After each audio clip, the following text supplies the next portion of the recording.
O anticapitalismo está se enfraquecendo e a elite totalitária não está gostando disso. Este é a Visão Libertária, sua fonte de informações descentralizadas e distribuídas.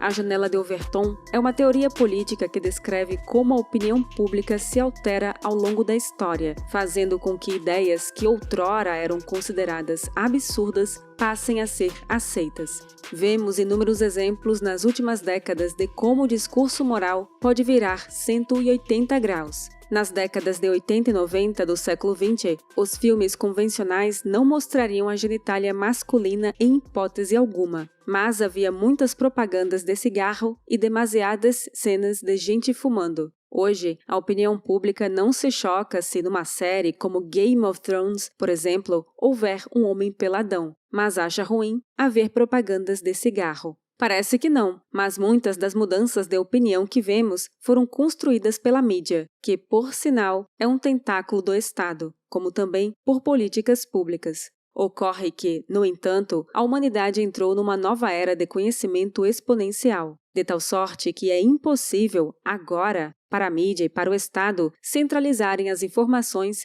e definirem para que lado vai a janela do discurso. Não se engane por excesso de otimismo ainda, caro amigo libertário, pois o Estado tem muito poder e é uma máquina de engenharia social. O Leviatã não vai deixar de tentar te manipular. Aliás, ele vai conseguir isso muito, ainda. Basta olhar para os anos de 2020 a 2022, sobre como aquele grande evento, que não pode ser mencionado aqui, incrementou o autoritarismo numa escala global jamais sonhada. Porém, embora os estados mundiais tenham feito as pessoas mergulharem numa histeria coletiva, no utilitarismo médico desumanizado e no alijamento de liberdades civis, não se pode enganar todas as pessoas o tempo todo. Parafraseando o teólogo francês Jacques Abadie e o ex-presidente americano Abraham Lincoln, a verdade tem feito os mais honestos reverem suas premissas. Cada vez mais, a informação tem sido uma ferramenta para enfraquecer as hierarquias governamentais. Portanto, se por um lado o Estado ganhou muito poder em 2020, por outro, ele tem perdido cada vez mais adeptos. Joseph Overton desenvolveu um modelo vertical para classificar as políticas públicas, isto é, do Estado, que variam desde a mais livre, na parte superior do espectro, até a menos livre, na parte inferior.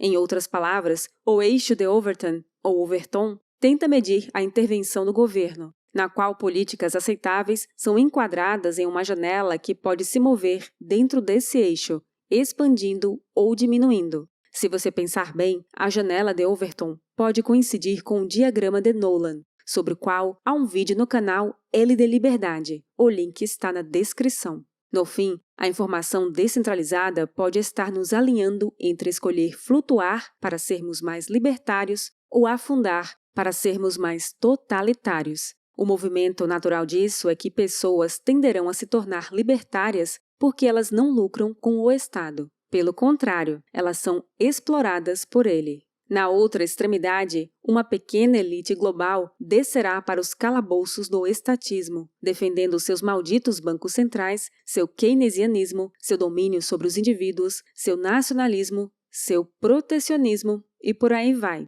porque só uns poucos endemoniados lucram com o Estado. E eles querem fazer você acreditar que eles são os bonzinhos nessa história. Mas lembre-se, em nenhum momento da história, os dominadores foram os mocinhos. Ao contrário, foram sempre os vilões. Uma pesquisa simples no navegador web pela frase "protestos contra o capitalismo" levará a notícias de 2010 e 2011, quando jovens acreditavam que o grande problema do mundo era o capitalismo. Jovens protestavam contra o desemprego e a intervenção estatal, mas responsabilizavam o capitalismo por isso e deixavam ilesos de culpa os políticos.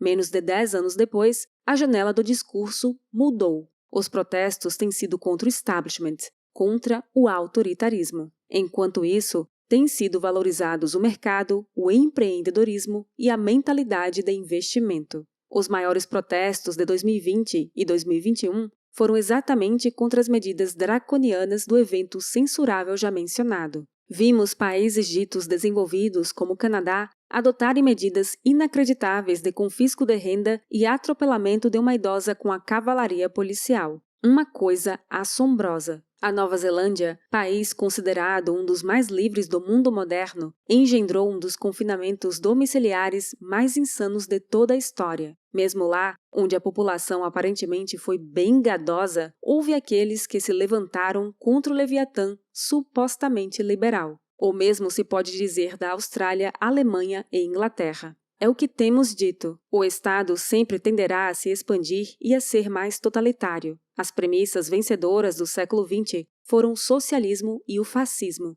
Socialismo na forma de Estado do bem-estar social, aumento de gastos e de impostos, igualitarismo e pautas bandidólatras e desconstrutivistas como a teoria crítica. Fascismo na modalidade de corporativismo, protecionismo e um elitismo financeiro controlador. As pessoas começaram a perceber isso, ainda que de forma intuitiva. Queremos um mundo livre como o dos séculos XVIII e XIX. O proletariado, antes alçado pela esquerda ao rótulo de oprimido, é visto agora pela frustrada elite socialista como pobre de direita. Isso porque o povo percebeu que o mercado é a solução, que o comércio gera paz e que é possível ter alguma mobilidade social. Ninguém está prometendo que todos serão ricos, mas é possível sim melhorar suas condições de vida. Com maturidade emocional, baixa preferência temporal, mentalidade de investidor e aperfeiçoamento das habilidades, o trabalhador pode obter um padrão de vida melhor que o dos seus avós. A sociedade não precisou dizer que se tornou capitalista, apenas parou de protestar contra o livre mercado.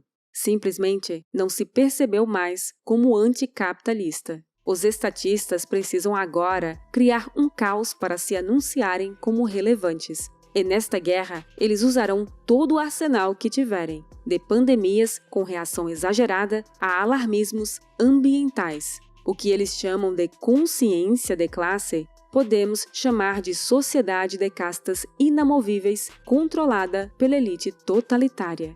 Estejam preparados, não é direita contra a esquerda, é o Estado contra você. Obrigada por sua audiência. Este artigo foi sugerido e escrito por Rods, revisado e narrado por Baby Yoda e produzido por Leandro Brito. Se você quiser contribuir para a causa da liberdade, clique no like e compartilhe o vídeo em sua rede social. Considere também se inscrever aqui no Visão Libertária e no L de Liberdade e clicar no ícone de campainha. Até a próxima!